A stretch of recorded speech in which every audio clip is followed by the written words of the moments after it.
Conversamos esta noche con el diputado del Partido Republicano, José Carlos Mesa. Diputado, ¿cómo está? Muy buenas noches, gracias por acompañarnos. Muy buenas noches, Álvaro. Gracias por la oportunidad de conversar, esta vez de forma remota. Sí, hablemos de lo que pasó esta jornada con la presentación de los argumentos de la defensa del exministro Grau, en el caso de la acusación constitucional, el abogado Patricio Zapata. Entre otras cosas, podríamos resumirlo en el sentido que esto es una acusación más política, que no se consideran básicamente los aspectos constitucionales que debería tener la acusación. ¿Qué se responde frente a los argumentos de la defensa? Bueno, lo primero que hay que considerar es que la acusación constitucional tiene argumentos constitucionales de peso. El primero y el más importante, diría yo, Álvaro, el hecho de que la principal razón para presentar esta acusación es la vulneración al principio de probidad y transparencia considerado en el artículo 8 de la Constitución. ¿Y por qué consideramos nosotros que se ha faltado a ese principio constitucional, que es un mandato constitucional explícito para todos los funcionarios públicos, incluyendo los ministros? Porque no una, sino que en más de 3 ocasiones, el Ministerio de Hacienda, que en su momento lideró el señor Grau, ¿cierto?, envió información parcelada al Congreso, envió cálculos que no se condecían con la realidad. Y no son cálculos pequeños, son cálculos que erraron en más de 10.000 millones de dólares, o sea, cálculos que de alguna u otra manera inciden en cerca de un 12 o 13% del presupuesto total de la nación para un año. Entonces, esos no son cálculos menores, y nosotros creemos que aquí se está vulnerando de forma bastante grave la Constitución. Yo entiendo que la defensa del señor Grau, que lo que señala el señor Zapata, ¿cierto?, busquen quitarle un poco la gravedad a esto. Pero hay una cuestión que hay que destacar. La defensa del señor Grau no niega los hechos. Solo dice que no son tan graves, solo dice que son meros errores. Pero hay una cosa en la que nosotros ya no vamos a tener que discutir. Los hechos son reconocidos porque son públicos y notorios, y también así lo ha aceptado la defensa. Ahora la defensa va a tener que explicarnos por qué estos graves errores no constituyen una vulneración al principio de probidad y transparencia. Sí, diputado, ahora se ha dicho que esta acción podría generar un efecto boomerang más adelante. Incluso ya esta semana algunos parlamentarios de la oposición plantean que si en un año más, por ejemplo, no se cumplen los pronósticos, los cálculos, las proyecciones que ha hecho el ministro Quirós, perfectamente lo podrían acusar constitucionalmente. ¿Cómo se está calibrando ese elemento en todo este trámite? Lo primero, nosotros no hacemos política bajo amenazas. Nosotros vamos de frente, decimos la verdad, decimos lo que pensamos. No hacemos cálculos pequeños como el que nos propone hacer la oposición hoy día, de decir, mira, no acusen a nuestro ministro si nosotros no acusamos al tuyo. No, no, no, no. Nosotros tenemos súper claro que el cargo de ministro de Estado viene, por así decirlo, con una cláusula no escrita, que es la cláusula de la acusación constitucional. Pero esta tiene que ser ejercida con responsabilidad y no con venganza, como lamentablemente lo han anunciado hoy día varios parlamentarios de oposición. Yo creo que los retrata de cuerpo entero. No les interesa el cumplimiento de la Constitución, no les interesan las finanzas públicas, lo único que les interesa es pasar una cuenta política bastante mezquina. Yo creo que espero que el día de mañana puedan desdecirse de estas palabras, porque los dejan muy mal parados, creo yo. Claro, pero podría abrir, se ha dicho incluso algunos analistas neutrales, que podría abrir una suerte de temporada de caza, temporada de acusaciones constitucionales que podrían complicar muchísimo al gobierno por darse de alguna manera este gustito, ¿no?, con Grau. Primero que todo, no es un gustito. Yo quiero dejar súper claro eso. Esto lo hacemos nosotros por responsabilidad. Aquí hay errores de cálculo que no son cuestiones simplemente que se equivocaron en meter un dedo. Aquí tenemos, por ejemplo, mire, le voy a dar una cuestión que hasta el momento no hemos podido encontrar. Se le ha pedido las fuentes de los cálculos al señor Grau y a todo su equipo asesor en el Ministerio de Hacienda del gobierno anterior, para saber cómo es que llegaron a las conclusiones de las proyecciones de deuda. Esas bases de cálculo no han sido entregadas y, según nos informó el ministro Quirós en su momento, no existen esas bases de cálculo. O sea, tenemos que confiar como que en su mente el señor Grau o sus asesores calcularon bien. O sea, ni siquiera tenemos un dato concreto para poder contrastar. Lo único que sabemos es que se equivocaron. No sabemos por qué se equivocaron, porque la base de cálculo no existe. Claro, pero en ese sentido también uno podría decir que va a ser parte de las cosas que se tienen que aclarar durante el trámite de la acusación, ¿no? Habría que esperar más antecedentes de eso que vaya a presentar el abogado Zapata.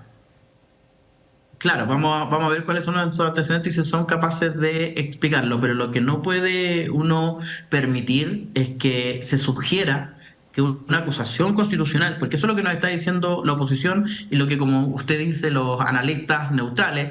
Yo creo que nunca los analistas son tan neutrales, pero lo que dicen estos analistas neutrales, digámosle así, es que se va a abrir una temporada de caza. Yo creo que al país no le hace bien, al país lo que le hace bien es que seamos responsables. Y hay una gran diferencia, Álvaro, entre lo que hizo el Ministerio de Hacienda anterior, Grau, y también en su época Marcel, que yo creo que es uno de los grandes responsables y que va a pasar colado porque pasó el plazo para poder acusarlo constitucionalmente, a diferencia del ministro Quiroz, por ejemplo. El ministro Quiroz se da cuenta de que hay un error brutal en los cálculos de la ley de presupuesto 2026, la de este año. Y nos faltan 6.000 millones de dólares para poder financiar el gasto de este año. No de los futuros años, de este año. Y va al Congreso y le dice al Congreso, Congreso de la República, Congreso Nacional, necesito endeudarme en esta cantidad de plata. ¿Qué es lo que hizo Marcel y Grau cuando tuvieron que endeudarse? Ninguna de la deuda que ellos comprometieron del Estado pasó por el Congreso, ninguna. Le sacaron plata a la Corfo, le sacaron plata a Codelco a través del litio, le sacaron plata al Fondo de Estabilización Social, ¿cierto? Al Fondo de Emergencia Social. ¿Qué vamos a hacer ahora cuando ese fondo está en sus mínimos históricos si tuviésemos un terremoto o un incendio? Bueno, tuvimos un incendio voraz en febrero y estamos todavía juntando la chaucha para el peso para poder financiar la reconstrucción. Porque estos caballeros cometieron la desfachatez de no preguntarle a nadie para endeudarse. Endeudaron al Estado en cantidades que son astronómicas y que superan todos los límites de lo razonable y no le preguntaron a nadie. Ahí yo destaco lo que ha hecho el ministro Quiroz, que ha ido de frente, ha dado la cara y ha explicado la situación peras con peras y manzanas con manzanas en el Congreso. Así que si quieres compararse con el ministro Quiroz, yo creo que van a ser muy, muy tranquilados. Hablemos de otra situación que se ha conocido en estas horas que tiene que ver con la entrada de niños haitianos, ¿no? Se habla de una comisión investigadora. ¿Qué antecedentes cuentan hasta ahora y qué gravedad le asigna al hecho?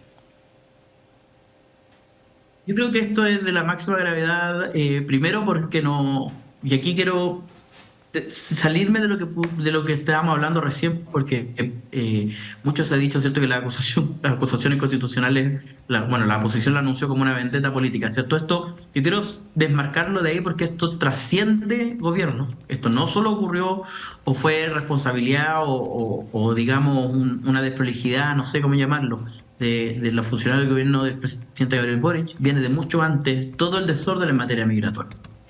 Pensábamos nosotros que el tráfico de personas era una cuestión aislada, que ocurría, por así decirlo, como en los márgenes de la sociedad, pero vemos que de manera más o menos sistemática, aparentemente, existen redes de tráfico de personas y de niños que operan a través de nuestro país aprovechándose de las vulnerabilidades del sistema. Y aquí hay dos cuestiones que son fundamentales, dos líneas que vamos a investigar nosotros en esta comisión, Álvaro. La primera es saber si es que aquí hay funcionarios involucrados y hay una red que de alguna manera penetró y vulneró a los funcionarios estatales, o si por otro lado es el sistema el que es vulnerable y está mal pensado. La reforma a la ley de migratoria es del 2021, tiene 5 o 6 años de antigüedad solamente. Para términos de vigencia es una ley bastante joven, bastante nueva, pero que tenga estas vulnerabilidades es muy preocupante. Por eso nosotros planteamos que la Comisión Especial Investigadora aborde los hechos a partir del 2014 en adelante, que es cuando se vivió o se vio este boom de ingresos ilegales en nuestro país, no solo de ciudadanos haitianos, sino que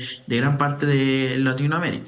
Sí, finalmente, diputado, más cambios en el Ministerio de la Mujer. Sale la subsecretaria, ya son 3 o 4 subsecretarios, ya perdí la cuenta, que han salido desde el inicio del gobierno, y en este caso de un ministerio que había hecho ruido también por la directora de la Equidad de Género, ¿no?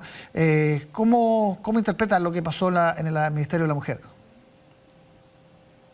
Bueno, lo primero es que era evidente por todos los trascendidos de prensa que existían problemas de coordinación entre la ministra y la subsecretaria. Eso yo creo que sería irrisorio de mi parte intentar como hacerme el leso con esa realidad. Y cuando hay problemas de coordinación, el presidente de la República tiene que tomar una decisión. Y eso fue lo que incluso los mismos parlamentarios de Renovación Nacional le pidieron al presidente. Bueno, hay que definir cómo solucionar este problema y aparentemente la solución fue hacer un cambio en la subsecretaría, entre ahora la nueva subsecretaria de la mujer, Marcia Rafaela, que tengo el agrado de conocer por 4 años que compartimos como diputado en el Congreso hasta hace algunos meses atrás. Tengo la mejor opinión de ella y estoy seguro que va a hacer un gran trabajo y qué bueno que se pueda dar por superado este impasse.